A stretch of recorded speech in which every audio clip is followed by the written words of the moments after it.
أعوذ بالله من الشيطان الرجيم. بسم الله الرحمن الرحيم.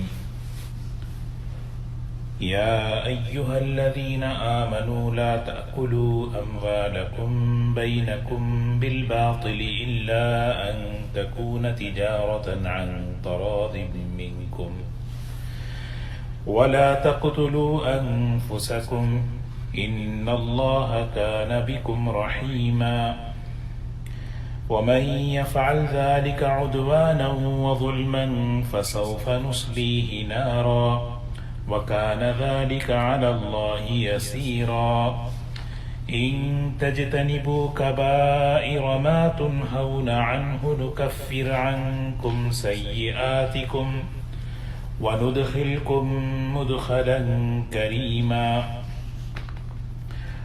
ولا تتمنوا ما فضل الله به بعضكم على بعض للرجال نصيب مما اكتسبوا وللنساء نصيب مما اكتسبن واسألوا الله من فضله إن الله كان بكل شيء عليما ولكل جعلنا موالي مما ترك الوالدان والأقربون والذين عقدت أيمانكم فآتوهم نصيبهم إن الله كان على كل شيء شهيدا الرجال قوامون على النساء بما فضل الله بعضهم على بعض وبما أنفقوا من أموالهم فالصالحات قانتات حافظات للغيب بما حفظ الله واللاتي تخافون نشوزهن فعظوهن واهجروهن في المضاجع واضربوهن فإن أطعنكم فلا تبغوا عليهن سبيلا إن الله كان عليا كبيرا صدق الله العظيم. سورہ نساء کی آیت نمبر 29 ہے، 29 سے انشاءاللہ. اللہ تعالیٰ ارشاد فرماتا ہے، یا ایہا الذین آمنوا، اے ایمان والو، لا تأکلوا اموالکم بینکم بالباطل، باطل طریقے سے، ناحق طریقے سے آپس میں ایک دوسرے کا مال مت کھاؤ، الا ان تکون تجارتا عن تراض منکم، سوائے اس کے کہ آپس میں تجارت کے ذریعے یا رضامندی کے ساتھ ہو. وَلَا تَقْتُلُوا أَنفُسَكُمْ، اور ایک دوسرے کو قتل نہ کرو. إِنَّ اللَّهَ كَانَ بِكُمْ رَحِيمًا، یقیناً اللہ تبارک و تعالی بہت مہربان ہے تمہارے ساتھ. وَمَن يَفْعَلْ ذَلِكَ عُدْوَانًا وَظُلْمًا، جو شخص یہ کام کرے گا، عدواناً وظلماً، جو شخص بھی یعنی ظلم کرے گا اور حد سے تجاوز کرے گا، فسوف نصلیہ جہنم، عن قریب ہم اس کو جہنم میں داخل کریں گے. وَكَانَ ذَلِكَ عَلَى اللَّهِ يَسِيرًا، اور یہ بات اللہ تعالیٰ پر بہت آسان ہے. سورہ نساء کا مضمون چل رہا ہے، جس صورت کے اندر اللہ تبارک و تعالیٰ نے معاشرے کی اصلاح کن چیزوں سے ہوتی ہے اس کا تذکرہ فرمایا. معاشرتی زندگی کو سنوارنے کے لیے اللہ تبارک و تعالیٰ کی طرف سے احکامات آئے ہیں کہ ان احکامات کے ذریعے سے معاشرتی زندگیاں بنتی ہیں اور بہت سے گناہوں کا نافرمانیوں کا ذکر فرمایا کہ اس سے معاشرتی زندگیاں بگڑتی ہیں۔ اسی لیے سورہ نساء میں اگر ہم دیکھیں، اللہ تعالیٰ نے ہر اس گناہ سے ہمیں روکا ہے جس سے معاشرہ بگڑتا ہے۔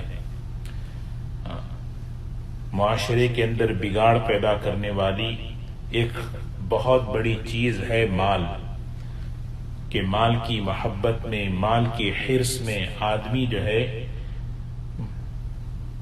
مال جو ہے ناحق طریقے سے وصول کرتا ہے۔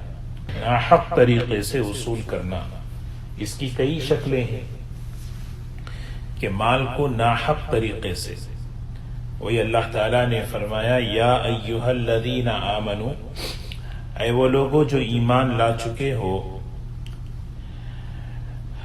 لا تأکلوا اموالکم بینکم بالباطل، باطل طریقے سے، ناحق طریقے سے۔ یہ باطل کا جو لفظ ہے، اس سے یہ جملہ تمام حرام اور ناجائز طریقوں پر مشتمل ہے۔ ہر وہ ذریعہ آمدنی کا جس کو اسلام نے، شریعت نے حرام قرار دیا، وہ باطل ہے۔ کہ مال کماتا ہے آدمی، مال حاصل کرتا ہے، وہ طریقے جس سے معاشرے میں بگاڑ کا سبب بنتے ہیں، کون سا ہے؟ ایک ہے چوری کے ذریعے مال حاصل کرنا، خیانت کے ذریعے مال حاصل کرنا، دھوکہ دے کر حاصل کرنا، یا تجارت، ایسی تجارت جس میں جھوٹ ہو، جس میں دھوکہ ہو، یا وہ تجارت جو حرام ہے، ان سب کے ذریعے سے۔ اسی لیے اللہ کے رسول صلی اللہ علیہ وسلم نے ان سب چیزوں کو منع فرمایا۔ ایک دوسرے کا مال ناحق طریقے سے مت کھاؤ۔ اگر ہم سورہ نساء کا پچھلا حصہ جو ہم نے پڑھا وہ دیکھیں، جس میں مہر کا بھی تذکرہ ہوا، وراثت کا بھی تذکرہ ہوا، تو اگر ہم اس مناسبت سے اس آیت کو سمجھیں، یا ایھا الذین آمنو، اے وہ لوگوں جو ایمان لا چکے ہو، لا تأکلوا اموالکم بینکم بالباطل، ناحق طریقے سے، یعنی کسی کی وراثت کا کوئی حصہ اس کو ہڑپ کر جانا، کسی کے وارث کو محروم کر دینا، کسی کا کوئی حق بنتا ہے اس کے حق میں خیانت کرنا۔ اللہ کے رسول صلی اللہ علیہ وسلم نے فرمایا آتی کل ذی حق حقہ، ہر حق والے کو اس کا حق ادا کرو۔ کسی کا کوئی حق بنتا ہے، مہر کا، وراثت کا، امانت کا، یہ آیت جو ہے بہت ہی جامع آیت ہے۔ قرآن پاک کے اندر مالیات کی اصلاح کے لیے اللہ تبارک و تعالیٰ نے یہ سب سے جامع آیت اتاری ہے۔ اس آیت کی تفسیر میں مفسرین نے، فقہاء اور محدثین نے بہت لکھا ہے۔ ہر اس طریقے کا ذکر فرمایا جس سے مال جو ہے ناجائز بن جاتا ہے۔ تو اللہ تبارک و تعالیٰ نے فرمایا کہ صاف صاف الفاظ میں ایک دوسرے کا مال ناحق طریقے سے مت کھاؤ۔ یہ ترتیب ہے سب سے پہلے۔ کھانا، یعنی کھانے کا مطلب کیا ہے؟ یعنی یہاں پر عقل کا لفظ آیا ہے۔ عقل کہتے ہیں عربی میں کھانے کو، باطل طریقے سے کھانا۔ مگر جو ہے نا، کھانا صرف کھانے کا معنی نہیں ہے۔ اپنی ضروریات، چاہے وہ پہننے میں ہو، چاہے وہ سواری لینے میں ہو، چاہے وہ گھر بنانے میں ہو، کسی بھی طریقے سے۔ تو لیکن عقل کا لفظ اس لیے فرمایا کہ انسان جو ہے، یہ محاورہ ہے، کہتے ہیں نا بھی یہ مال کھا گیا، مال کھا گیا۔ اسی لیے شیخ سعدی رحمۃ اللہ علیہ بڑی عجیب بات فرماتے ہیں، انسان بغیر تکیے کے سو سکتا ہے، انسان جو ہے بغیر تکیے کے سو سکتا ہے، لیکن پیٹ ایک ایسا ظالم ہے کہ جب تک اس میں کوئی چیز نہ داخل کرو گزارا نہیں ہو سکتا۔ اس لیے عام طور پر کہتے ہیں دنیا پیٹ پر چلتی ہے، پیٹ ہی کے خاطر انسان جو ہے سارے کام کرتا رہتا ہے۔ تو فرمایا لا تأکلوا، عقل کا لفظ یہی فرمایا، اموالکم بینکم۔ مفسرین فرماتے ہیں جس طرح دوسرے کا مال ناجائز طور پر کھانا، استعمال کرنا جائز نہیں، اسی طرح اپنا مال بھی ناجائز اور باطل طریقے سے استعمال کرنا حرام ہے۔ مفسر قرآن امام ابو بکر جساس رحمۃ اللہ علیہ اس میں فرماتے ہیں ایک آدمی حلال طریقے سے مال کمایا، کبھی کہ یہ میرا مال ہے، یہ حلال ہے، لیکن اب اس کو حرام میں خرچ کر رہے ہیں، خرچ ایسی جگہ ہو رہا ہے جو حرام ہے، یہ بھی اس میں شامل ہے۔ لا تأکلوا اموالکم، یہ اچھا اموالکم، یہ کم کی ضمیر جو ہے تمہاری طرف کہ تم اپنے مال کو باطل طریقے سے نہ کھاؤ۔ اس میں بڑا لطیف اشارہ ہے، اللہ تبارک و تعالی جو ہے تمہارا مال کہہ کر یعنی یہ اشارہ فرما رہے ہیں کہ دوسروں کے مال کو اپنا مال سمجھو، دوسروں کی عزت کو اپنی عزت سمجھو، دوسروں کی جان کو اپنی جان سمجھو۔ جب آدمی دوسروں کے مال کو اپنا مال سمجھتا ہے تو پھر اس کی جیسے آدمی اپنے مال کی حفاظت کرتا ہے تو دوسروں کے مال کی ایسی حفاظت کرو جیسے اپنے مال کی حفاظت۔ وہ حفاظت کیا ہے کہ بھئی ناحق طریقے سے کسی کا مال میرے پاس نہ آئے۔ اور الحمدللہ آج کل اتوار کی ہماری مجلسوں میں وہی مالیات کے آداب پر بات ہو رہی ہے، اس میں مختلف یعنی قرض ہے، وراثت ہے، ہدیہ ہے، یہ ساری چیزیں، کیونکہ مالیات ایک ایسی چیز ہے جس کی حق تلفی پر ہمارے اعمال محفوظ نہیں رہتے، ہمارے اعمال برباد ہو جاتے ہیں۔ عملوں کی، عبادتوں کی حفاظت کا ایک بنیادی طریقہ حقوق العباد کی حفاظت ہے۔ تو حقوق العباد میں وہ حق جس کا تعلق مال سے ہے، تو آپس کے معاملات کی اصلاح بہت ضروری ہے، آپس کے معاملات کی اصلاح بہت ضروری ہے کہ ہم جو ہے یعنی ایک دوسرے کے مال کی حفاظت کرنا، کہ کسی کا مال ناحق، چاہے وہ چوری کے ذریعے، چاہے وہ دھوکے کے ذریعے، چاہے وہ سود کے ذریعے، لمبی وراثت کے ذریعے، بیوی کا مہر ہے، ناجائز معاہدے ہیں، یہ ساری چیزیں اس میں آ جاتی ہیں۔ کیونکہ ناحق طریقے سے جب مال جاتا ہے تو وہ حرام ہے، اور حرام پیٹ میں جاتا ہے تو اس کا نقصان دنیا میں بھی ہے، آخرت میں بھی ہے۔ اس کا آخرت میں نقصان کیا ہے؟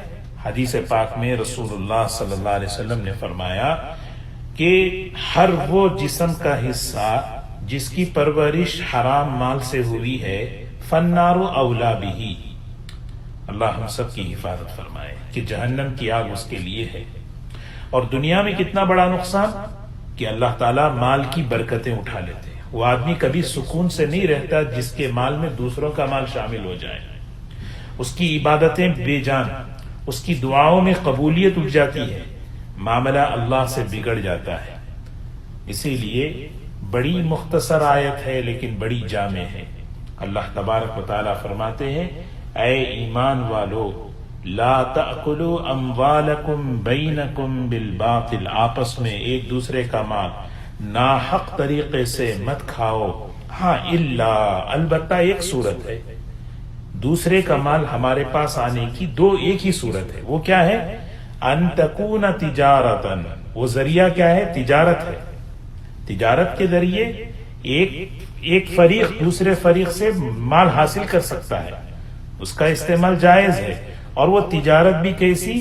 عن تراض منکم، جو آپس کی رضامندی سے ہو، جو آپس کی رضامندی سے ہو۔ ایسا نہیں ہے کہ صرف یعنی اس میں دونوں چیزیں ہیں، آپس کی رضامندی ہے لیکن تجارت نہیں ہے۔ جیسے دو آدمی آپس میں راضی ہو کر جوا کھیل رہے ہیں، گیملنگ کر رہے ہیں کہ بھئی کہ ہم آپس میں راضی ہیں، ہم آپس میں جوا کھیلیں گے، یہ جائز نہیں ہے۔ آپس میں رضامند ہونا اور تجارت ہونا، تجارت کا مطلب وہ تجارت جو اللہ نے، اللہ کے رسول صلی اللہ علیہ وسلم نے بتائی ہے، اور تجارت بہت بڑی چیز ہے۔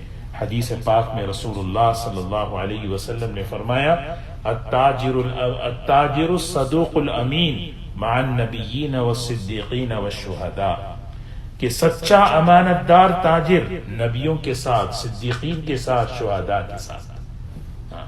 اللہ کے رسول صلی اللہ علیہ وسلم نے ایک حدیث میں فرمایا سب سے پاکیزہ کمائی وہ ہے جو آدمی اپنے ہاتھ سے کمائے، ہاتھ سے کمائیں، کمانا ہاتھ سے، محنت کرنا، تجارت کرنا، اس پر مغفرت ہے، اس پر اللہ کے رسول صلی اللہ علیہ وسلم نے مغفرت کا وعدہ فرمایا ہے۔ من امسا کالا من عمل یدہ امسا مغفورا لہ، اللہ تبارک و تعالیٰ اس کی شام تک مغفرت فرما دیتے ہیں۔ تو اس کی تفصیلات ہیں، تجارت کیسے کرنا، کیا تجارت کرنا، تجارت میں کیا چیزیں ہیں، ہے نا، کیا چیز تجارت بن سکتی ہے، کیا چیز تجارت بن سکتی ہے، اس کی پوری تفصیل ہے۔ تو آدمی جو ہے تجارت کرتا ہے تو تجارت کا جو ہے نا طریقہ سیکھے، لین دین، کہ کوئی چیز وہ لین دین ہمارا شریعت کے مطابق ہو۔ اور اس میں دوسری چیز فرمایا ان تراض منکم، دونوں کی رضامندی، آپس کی رضامندی۔ اسی لیے فقہا نے ایک مسئلہ لکھا ہے، خریدتے وقت سامنے والے پر جس سے چیز خرید رہے ہیں زیادہ دباؤ ڈال کر خریدنا کہ وہ مجبور ہو کر دے دے، یہ صحیح نہیں ہے۔ لا يحل مال امرئ مسلم، کسی مسلمان کا مال حلال نہیں، جائز نہیں ہے، الا بطیب نفسہ، مگر یہ کہ اس کی خوش دلی سے ہو، وہ خوشی سے دے، یہی چیز ہے۔ معاشرت میں بھی کیا ہے کہ کوئی شخص بیوی پر اتنا دباؤ ڈال دے کہ وہ اپنا مہر معاف کر دے، یہ جائز نہیں ہے۔ کسی سے ہدیہ لے رہے ہیں اتنا دباؤ ڈال کر کہ وہ، یہ بھی جائز نہیں ہے۔ تو فرمایا الا ان تکون تجارتا عن تراض منکم، اور پھر آگے فرمایا ولا تقتلوا انفسکم، ولا تقتلوا انفسکم، ولا، یہ دیکھو نا، ناحق ایک دوسرے کے مال پر جب آدمی حملہ کرے گا، ہاتھ ڈالے گا، تو اس کا نتیجہ کیا ہے؟ قتل بھی ہو سکتا ہے۔ جب معاشرے کے اندر ایک دوسرے کے مال پر حملہ کریں، ایک دوسرے کے مال پر حق تلفی کریں، تو پھر یہ چیز اس کی جان پر بھی آ سکتی ہے۔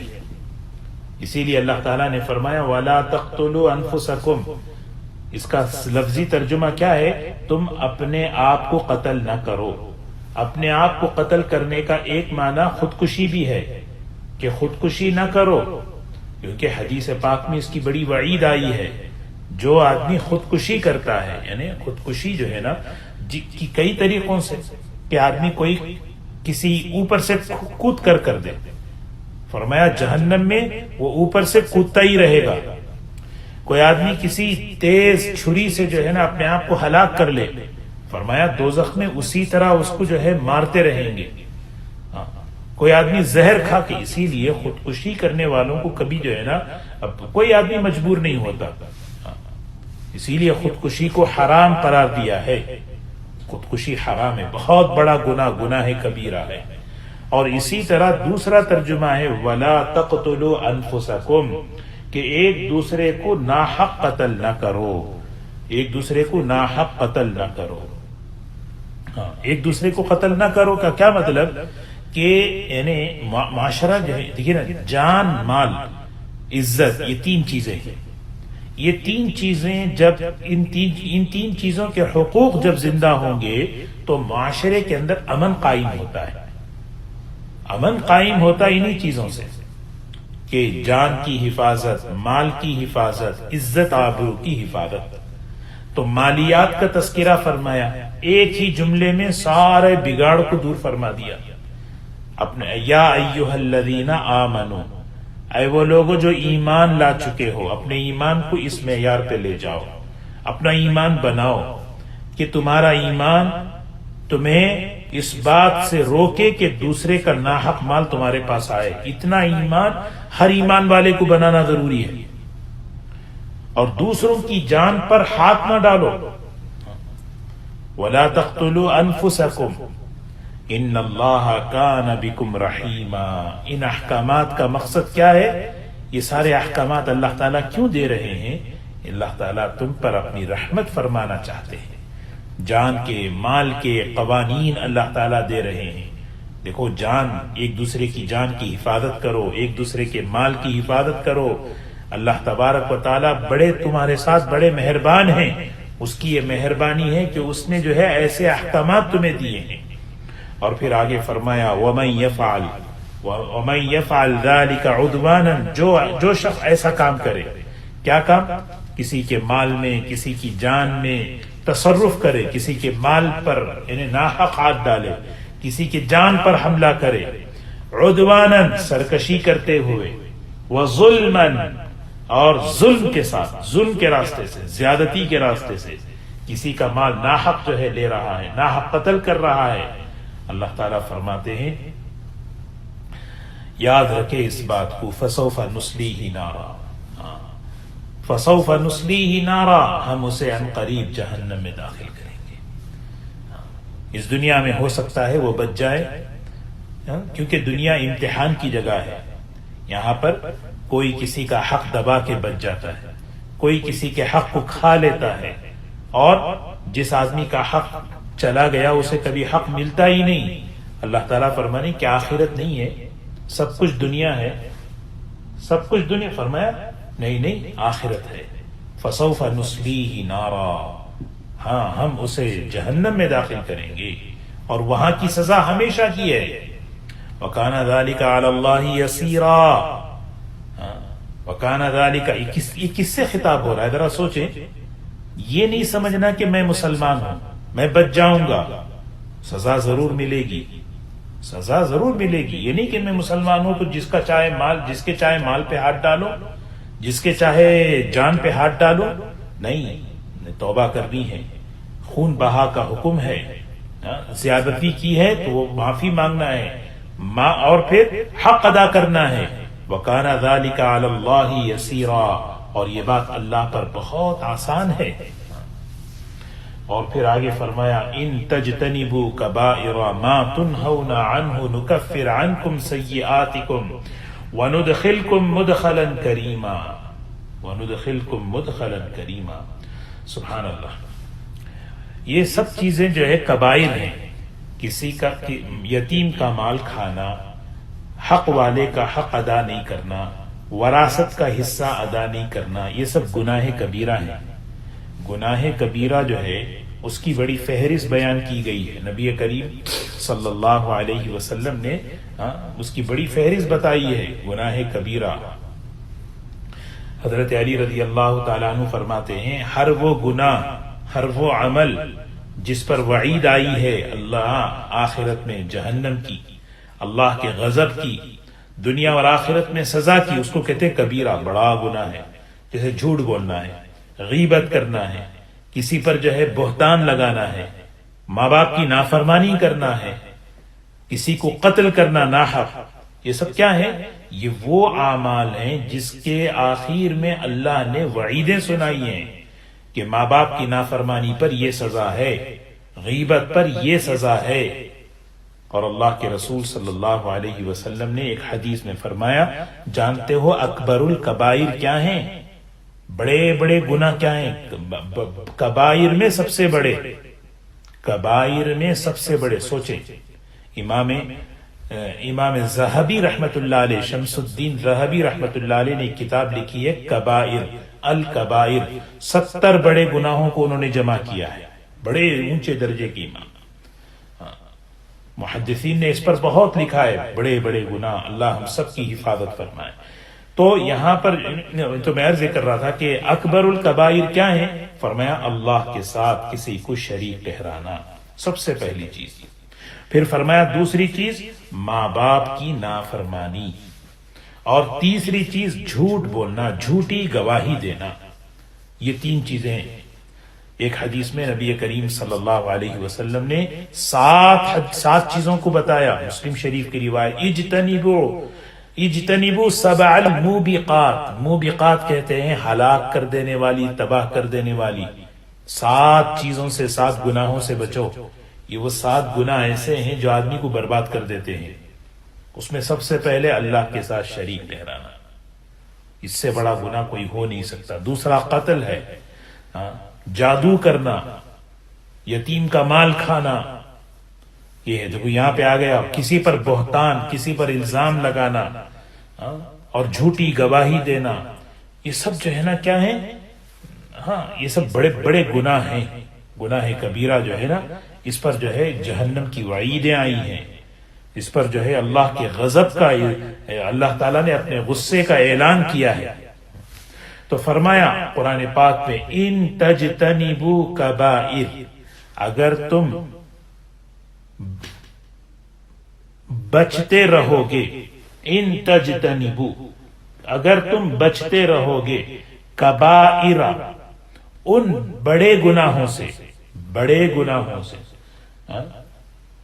ان بڑے گناہوں سے، ما تنہون عنہ، جن چیزوں، جن سے تم کو روکا گیا، جن سے تم کو روکا گیا ہے، اگر تم ان سے بچتے رہو۔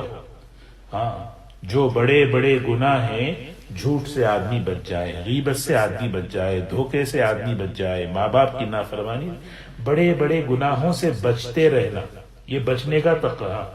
اسی لیے حدیث میں آتا ہے ایمان کیا ہے؟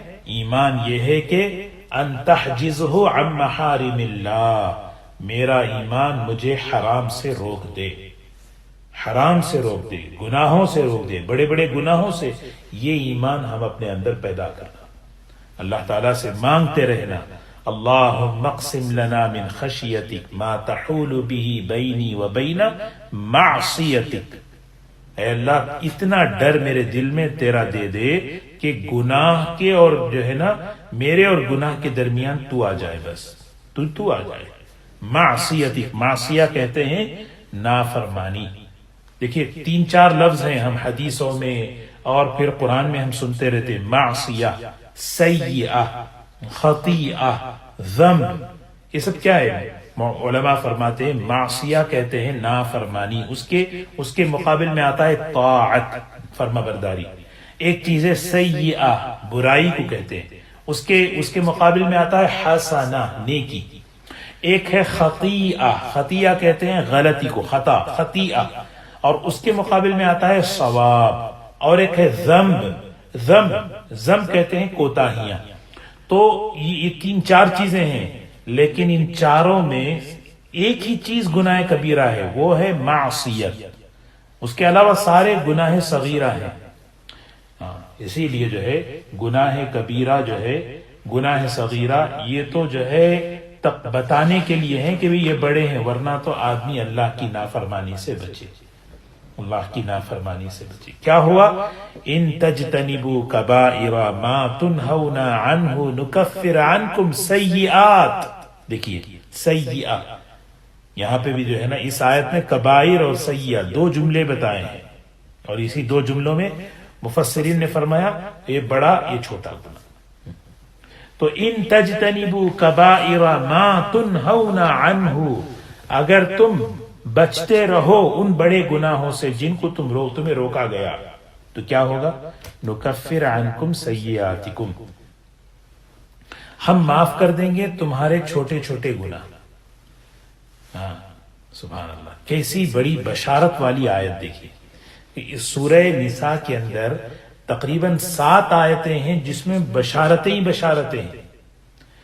اس میں یہ ایک آیت ہے ان تجتنبوا کبائر ما تنہون عنہ نکفر عنکم سیئاتکم، ہم تمہاری چھوٹی موٹی غلطیاں معاف کر دیں گے، بس تمہارا کام بڑے گناہوں سے بچو، ہو جائے توبہ کر لو، ہو جائے توبہ کر لو۔ توبہ کیا ہے؟ گناہ سے توبہ ہوتی ہے۔ ہاں، توبہ سے جو ہے نا گناہ ہو جائے، تو توبہ سے گناہ معاف ہوتا ہے، حق معاف نہیں ہوتا۔ مثال کے طور پر کسی نے کسی کی وراثت نہیں دی ہے، گناہ کبیرہ ہے، اللہ سے معافی مانگے، تو معافی مانگنے سے کیا وہ ادا ہو گیا؟ نہیں، وہ حق ادا کرے۔ کسی نے کسی کا قرض لیا، وہ دے نہیں رہا، لیکن وہ توبہ، گناہ کبیرہ ہے، مال اس نے ناجائز طریقے سے لے لیا، اللہ سے توبہ کرے لیکن حق ادا کرے۔ توبہ کرنے کا مطلب حق معاف نہیں ہوتا، توبہ سے تو گناہ معاف ہوتے ہیں، حقوق تو ادا کرنے سے یا معافی مانگنے سے ہوتے ہیں صاحب حق کے ساتھ۔ تو فرمایا نکفر عنکم سیئاتکم، ہم معاف کر دیں گے تمہارے چھوٹے چھوٹے گناہ، چھوٹی چھوٹی خطائیں، ہاں بشرطے کہ تم بڑے بڑے گناہوں سے بچ جاؤ۔ اللہ تعالیٰ اللہ کا کیسا احسان ہے، انعام ہے، دیکھو کہ چھوٹے گناہ انہیں اٹھتے بیٹھتے چلتے پھرتے اتنے ہوتے ہیں کہ بس کیسے معاف ہوتے ہیں؟ اب دیکھیں نا جمعہ کا دن ہے، حدیث میں آتا ہے الجمعۃ الی الجمعۃ کفارۃ لما بینہما، سبحان اللہ، ایک جمعہ کی نماز، کل کی جمعہ کی نماز انشاءاللہ پڑھیں گے تو اللہ کے رسول صلی اللہ علیہ وسلم فرما رہے ہیں گزشتہ جمعہ سے لے کے آئندہ جمعہ تک جتنے گناہ سب اللہ معاف، ایک نماز سے دوسری نماز تک۔ ان الحسنات یذہبن السیئات، نیکیاں برائیوں کو مٹاتی رہتی ہیں۔ من توضأ فاحسن الوضوء، کسی نے اچھی طرح وضو کیا، فرائض، سنتیں، آداب، خالی وضو کر رہا ہے، خرجت خطایاہ من جسدہ، اس کے جسم سے گناہ جھڑنے لگتے ہیں۔ انہیں کون سے گناہ ہیں؟ یہ وہ گناہ ہیں جو چھوٹے چھوٹے گناہ ہیں۔ ماں باپ کو محبت سے دیکھ لیا، گناہ جھڑ رہے ہیں۔ ماں باپ کو کوئی چیز رکھ کے بھول گئے، گناہ جھڑ رہے ہیں۔ تو دوستو گناہ صغیرہ کیا ہے؟ اللہ تعالیٰ نے چھوٹے چھوٹے گناہوں کو معاف کرنے کا بڑا بہترین نظام بنایا ہے۔ لیلۃ القدر میں معاف کرتے ہیں، مغفرت کی راتیں آتی ہیں، معاف کر دیتے ہیں۔ بسم اللہ بول کر کھائے، الحمدللہ پر ختم، اللہ معاف کر دی، غفر لہ، اللہ نے اس کی گناہ معاف کر دیے۔ تو اسی لیے اللہ کی رحمت سے مایوس نہیں ہونا ہے۔ لا تیأسوا من روح اللہ انہ لا ییأس من روح اللہ الا القوم الکافرون۔ حضرت یعقوب علیہ السلام اپنے بیٹوں سے ہی فرما رہے ہیں، جب جا رہے تھے وہ اپنے بھائی یوسف علیہ السلام کو تلاش کرنے کے لیے، اللہ کی رحمت سے مایوس نہ ہو، کیونکہ اللہ کی رحمت سے مایوس تو کافر ہی ہوتا ہے۔ اللہ کی رحمت سے مایوس کبھی نہیں ہونا ہے۔ ہاں رہی بات بڑے بڑے گناہ، ان سے آدمی بچے، ان سے آدمی بچے، کیونکہ اس سے معاشرہ بگڑتا ہے، اس سے معاشرے میں فساد ہوتا ہے۔ جتنے کبائر ہیں ان سے معاشرے میں فساد پیدا ہوتا ہے، اور خاص طور پہ وہ گناہ، کون سے؟ وہ گناہ جس کا تعلق اللہ کے بندوں کے ساتھ۔ اسی لیے علماء نے کبائر کے 3 قسمیں لکھ دیے۔ کبائر جو ہے نا اس کے 3 کیٹیگریز ہیں۔ ایک وہ کیٹیگری ہے جو جس میں یعنی اللہ کے ساتھ شرک، اللہ کے ساتھ شریک ٹھہرانا۔ حضرت قاضی ثناء اللہ پانی پتی رحمت اللہ علیہ جو ہے، جو حضرت شاہ ولی اللہ رحمت اللہ علیہ کے زمانے کے تھے، مرزا مظہر جان جانا رحمت اللہ علیہ کے بڑے اونچے شاگردوں میں سے، انہوں نے بہترین تفسیر لکھی ہے، تفسیر مظہری عربی میں، اور فقہ میں بھی مالا بدامین بہترین کتاب لکھی ہے انہوں نے۔ تو حضرت بڑی بہترین اس آیت کی تشریح میں فرماتے ہیں کہ یعنی کبائر کا ایک جو ہے نا، ایک تعلق جو ہے نا جیسے شرک سے ہے، ایک تعلق جو ہے نا یعنی ظلم سے ہے، جیسے کسی کی جان پر، کسی کی عزت پر، کسی کے مال پر، یعنی تیسرا وہ ہے جس کا تعلق بندے اور اللہ کے درمیان ہے، بندے اور اللہ کے درمیان۔ ایک آدمی شراب پی رہا ہے، ایک آدمی نماز چھوڑ رہا ہے، نماز چھوڑنا گناہ کبیرہ ہے، شراب پینا گناہ کبیرہ ہے، لیکن وہ اس کے اور اللہ کے درمیان ہے، یہ تیسری کیٹیگری ہے۔ تو بہرکیف اللہ تعالی ہم سب کی حفاظت فرمائے، اللہ تعالی ہمیں سچی پکی توبہ نصیب فرمائے۔ اسی لیے بندہ توبہ کرے، بار بار توبہ کرتا رہے، اللہ سے معافی مانگے، اللہ سے توبہ کرے۔ توبہ کیا ہے؟ بڑے بڑے گناہوں سے۔ ہم سوچتے نہیں کتنی مرتبہ ہماری زبان سے غیبت نکل جاتی ہے، جھوٹ نکل جاتا ہے، کتنی مرتبہ جو ہے نا بدگمانیاں ہو جاتی ہیں۔ یہ وہ چیزیں ہیں جو اللہ کے غضب کو ناراض کرنے والی۔ ماں باپ کے ساتھ کبھی جو ہے ہماری نافرمانیاں کتنی ہوتی ہیں۔ اسی لیے دوستو کہ ہم جو ہے ہمیشہ اللہ سے معافی مانگتے رہنا ہے۔ حدیث میں آتا ہے کہ اس پر کیا ہوگا؟ چھوٹے چھوٹے جتنے گناہ ہیں وہ اللہ تبارک و تعالی یوں ہی معاف کرتے چلے جائیں گے، معاف کرتے چلے جائیں گے۔ ان تجتنبوا کبائر ما تنہون عنہ نکفر عنکم سیئاتکم وندخلکم مدخلا کریما۔ کتنا خوبصورت جملہ دیکھیں، وندخلکم، ایسے لوگوں کو، کون؟ جو گناہوں سے بچنے کی کوشش کرتے رہتے ہیں۔ ہو گیا تو توبہ کر لیتے ہیں، کیونکہ تقوی والے گناہ نہیں کرتے یہ نہیں ہے، تقوی والے جب ان سے گناہ ہوتا ہے تو وہ فوراً توبہ کرتے ہیں۔ قرآن پاک میں تقوی والوں کی یہی صفت لکھی ہے، متقی سے جب گناہ ہوتا ہے تو متقی فوراً توبہ کر لیتا ہے. وہ اللہ تبارک و تعالیٰ کی اللہ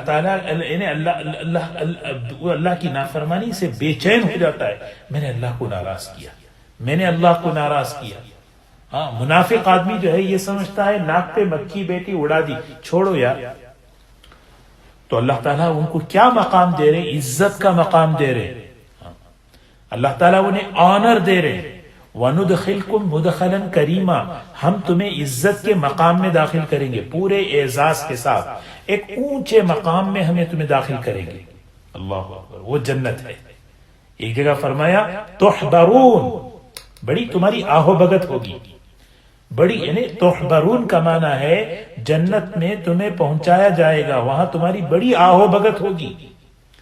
آدمی چاہتا نا میری آہو بگت ہو. دنیا میں اگر یہ چاہے فساد ہے کہ میری آہو بگت ہو. ہاں، جب آدمی یہ چاہے کہ میری آہو بگت ہو، میری عزت ہو میرے میں، تو پھر یہ آدمی بگاڑ کا سبب بن جاتا ہے. یہاں تواضع کے ساتھ اللہ کے بندوں میں اخلاق کے ساتھ جب رہتا ہے، اللہ تعالیٰ اسے جو ہے نا جنت ہے، جنت میں آنر، جنت میں اکرام، جنت میں اعزاز.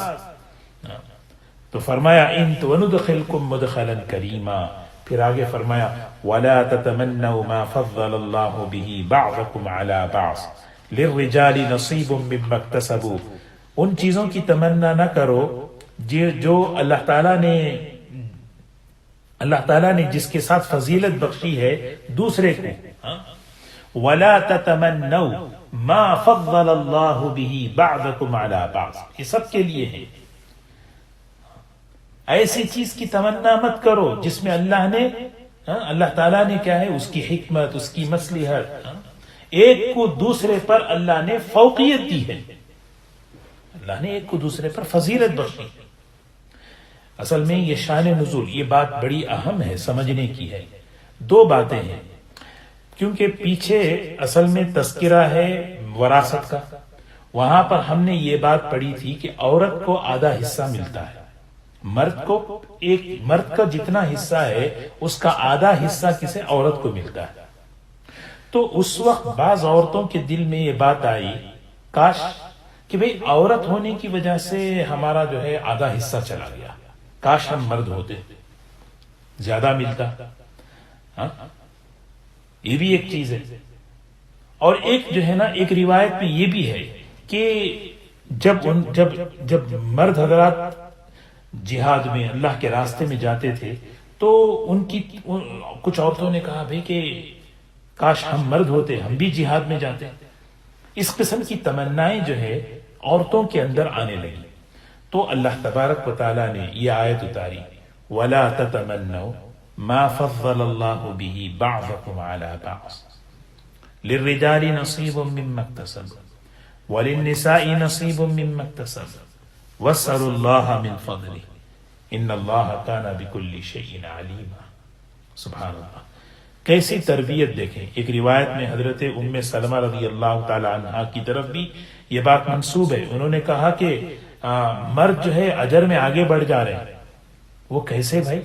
کہ وہ جہاد میں شریک ہوتے ہیں اور انہیں وراثت میں بھی ڈبل حصہ ہے ہمارے سے. کاش ہم مرد ہوتے، دنیا میں بھی آخرت میں بھی ہمیں حصہ ملتا. یہ بات جو ہے جب حضور اکرم صلی اللہ علیہ وسلم کے پاس پہنچی تو اللہ تعالیٰ کی طرف سے یہ آیت اتری وَلَا تَتَمَنَّوْا، تمنا نہ کرو، خواہش نہ کرو، یعنی ما ان چیزوں کی فضل اللہ بہ بعضکم علی بعض، اس چیز کی جس کے ساتھ اللہ نے تم میں سے ایک کو دوسرے پر فضیلت اور فوقیت دی ہے.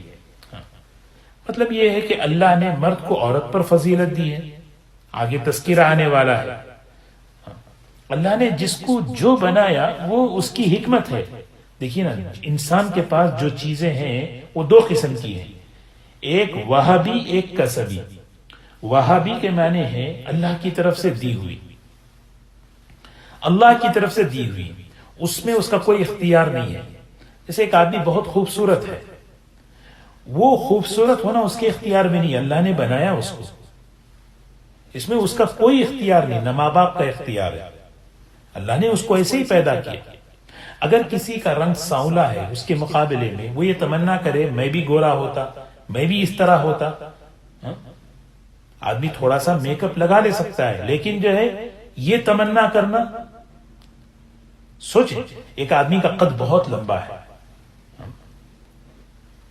دوسرے اس کے مقابلے میں دوسرے کا قد چھوٹا ہے، اور یہ قد لمبا ہونا، قد چھوٹا ہونا یہ اختیاری چیز نہیں ہے، غیر اختیاری ہے. اب وہ آدمی سوچے کاش میں بھی ایسا ہوتا، کاش میں بھی ایسا ہوتا. اب اس اعتبار سے سوچیں آج ہمارے معاشرے کے اندر کیسی کیسی تمنا اور خواہشات میں ہم پھنسے ہوئے ہیں، اور جس کی وجہ سے ایک عجیب سی احساس کمتری ہے بچوں میں، بچیوں میں، بڑوں میں، اور سب. یہ ایک بہت خطرناک مسئلہ، یہ ایک مستقل ڈپریشن کا مسئلہ ہے جس کی وجہ سے زندگی احساس کمتری میں چلی گئی. کیونکہ جو چیز دیکھو نا، ایک آدمی عرب میں عرب ہے، کوئی آدمی دیکھ کے کاش میں عرب ہوتا. ایک آدمی سید ہے، بہت اچھی بات ہے، اللہ کا شکر ہے، اللہ نے اس کو سید بنایا، لیکن دوسرا آدمی دوسرے خاندان سے ہے، تو اس میں کیسے سید بن سکتا ہے؟ جو غیر عرب ہے وہ عرب کیسے بن سکتا ہے؟ جو گورا نہیں ہے وہ گورا کیسے بن سکتا ہے؟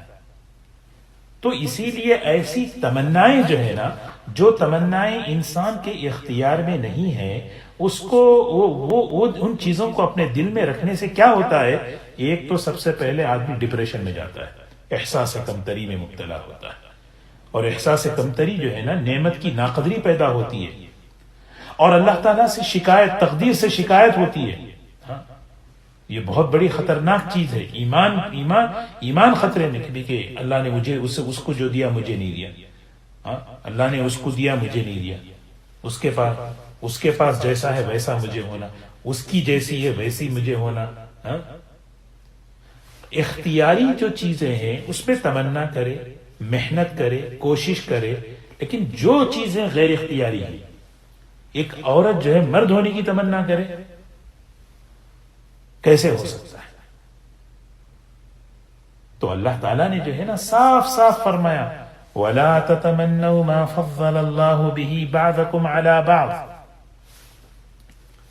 لِلرِّجَالِ نَصِيبٌ مِّمَّا اكْتَسَبُوا وَلِلنِّسَاءِ نَصِيبٌ مِّمَّا اكْتَسَبْنَ. یہ آیت اتری اللہ تعالیٰ کی طرف سے کہ جو تمہارے اختیار سے باہر ہے اس میں جو ہے نا اس میں تمنا مت کرو. وَلَا تَتَمَنَّوْا مَا فَضَّلَ اللَّهُ، اللہ نے فضیلت دی ہے، اللہ نے اس کو جو ہے نا وہ جسمانی اعتبار سے، اللہ نے اس کو جو ہے خاندانی اعتبار سے، اللہ نے اس کو جو ہے جو نعمت غیر اختیاری اللہ نے دیا ہے، وہ فضل ہے اس کا.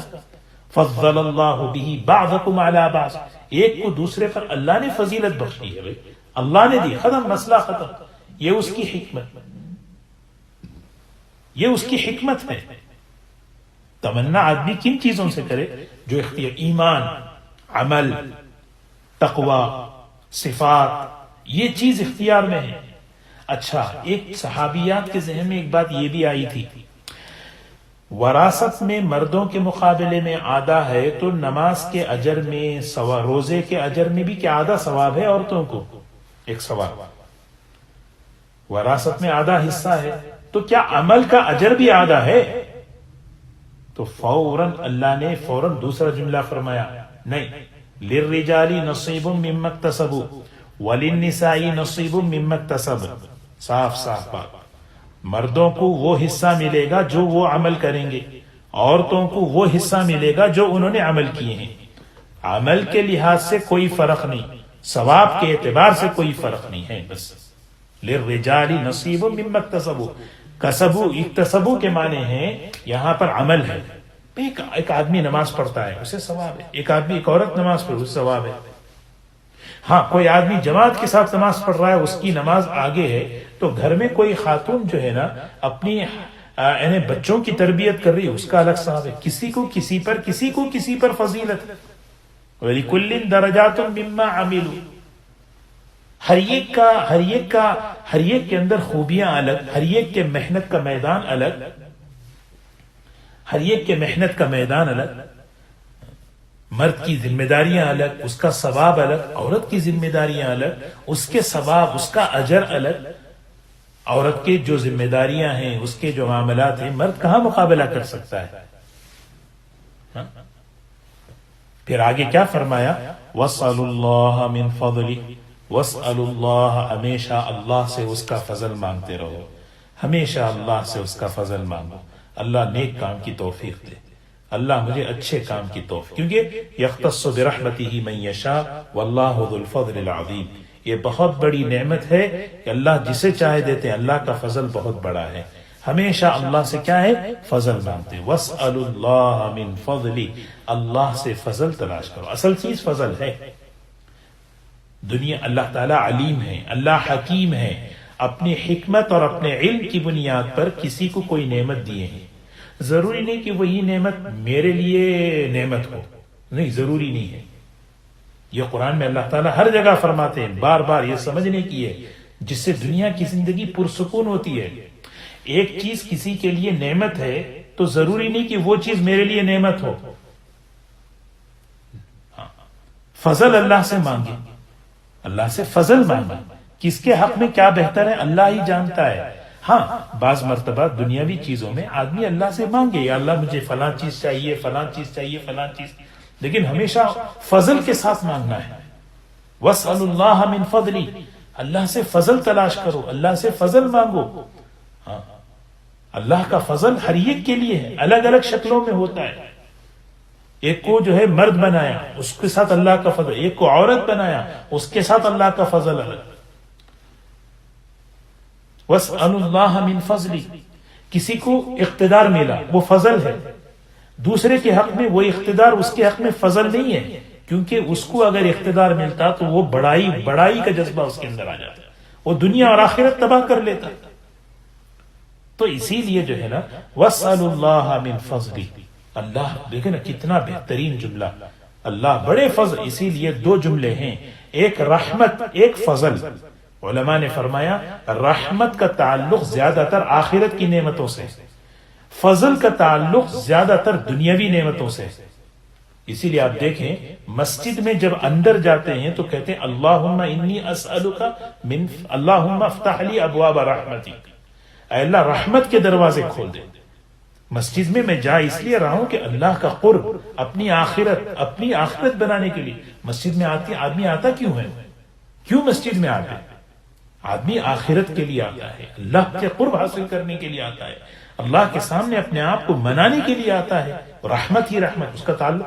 اور جب مسجد سے نکلتے اللہم انی اسألک من فضلک، اے اللہ میں تیرا فضل چاہتا ہوں۔ فضل کیا ہے؟ وابتغوا من فضل اللہ، معاش، حلال کمائی، وابتغوا من فضل اللہ، حلال کمائی۔ تو فرمایا واسألوا اللہ من فضلہ ان اللہ کان بکل شیء علیما، اللہ ہر چیز کو جاننے والا، ہر چیز ختم، علیم ہے اللہ۔ مرد کو مرد بنایا، عورت کو عورت بنایا، دونوں کی صلاحیت کو اللہ جانتا ہے، استعداد کو جانتا ہے، بس اس کے فیصلوں میں کسی کو کوئی چون و چرا کا کوئی حق نہیں ہے۔ للرجال نصیب مما ترک الوالدان والاقربون، آگے وَلِكُلٍّ جَعَلْنَا مَوَالِيَ مِمَّا تَرَكَ الْوَالِدَانِ وَالْأَقْرَبُونَ، آگے اللہ تبارک و تعالیٰ ایک فرما رہے ہیں، ایک والذین عقدت ایمانکم فآتوہم نصیبہم ان اللہ کان علی کل شیء شہیدا۔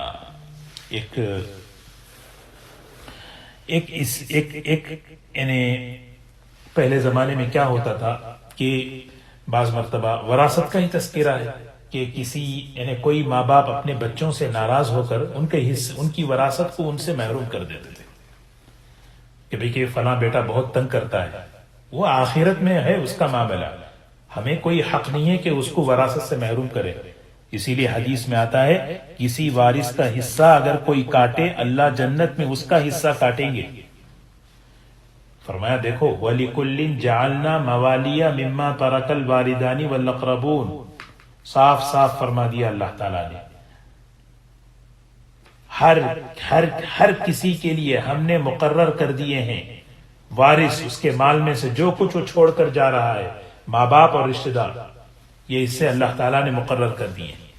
وَلِكُلٍّ جَعَلْنَا مَوَالِيَ مِمَّا تَرَكَ الْوَالِدَانِ، حصے مقرر ہیں وراثت کے، کسی کو کوئی حق نہیں ہے ہاں، محروم کرنے کی، کٹ کرنے کی، سوچنے کی، گڑبڑ کرنے کی. ماں باپ چھوڑ کر جائیں، بھائی بہن چھوڑ کر جائیں، سب اللہ تعالیٰ نے فرمایا والذین عقدت ایمانکم، جن کے ساتھ تمہاری قسمیں ہو چکی ہیں، فآتوہم نصیبہم، ان کو ان کا حصہ دے دو. پہلے زمانے میں وراثت کی آیتیں نازل ہونے سے پہلے ایک چیز کیا تھی، دو بھائی اللہ کے لیے بھائی بنتے تھے اور وہ آپس میں موالات ہوتے تھے کہ بھائی چارے کا عہد و پیمان، میری ذمہ داری تمہاری، تمہاری ذمہ داری مجھ پر ہے، کوئی بھی چیز مالی اعتبار سے، ہر اعتبار سے. تو ان کا حصہ ہوا کرتا تھا. لیکن جب وراثت کی تفصیل اتری تو یہ آیت منسوخ ہو گئی ہے. بعض مفسرین فرماتے ہیں تو فرمایا والذین عقدت ایمانکم، وہ لوگ جن کے ساتھ تمہارا عہد پکا ہو چکا ہے ان کو ان کا حصہ دے دو. ان اللہ کان علی کل شیء شہیدا، اللہ تبارک و تعالی ہر چیز کا گواہ ہے، ہر چیز پر نگران ہے، ہر چیز دیکھ رہا ہے. ہاں، ہر چیز، کوئی چیز اس چیز سے نکلی ہوئی نہیں ہے. اللہ تبارک و تعالی ہم سب کو عمل کی توفیق نصیب فرمائے. مالیات، خاص طور پر مال کے معاملے میں ہم جو ہے اللہ کے بندوں کے حقوق کو ادا کرنے والے بنائے. ناحق طریقے سے مال، اللہ تعالی ہماری پوری امت کی حفاظت فرمائے.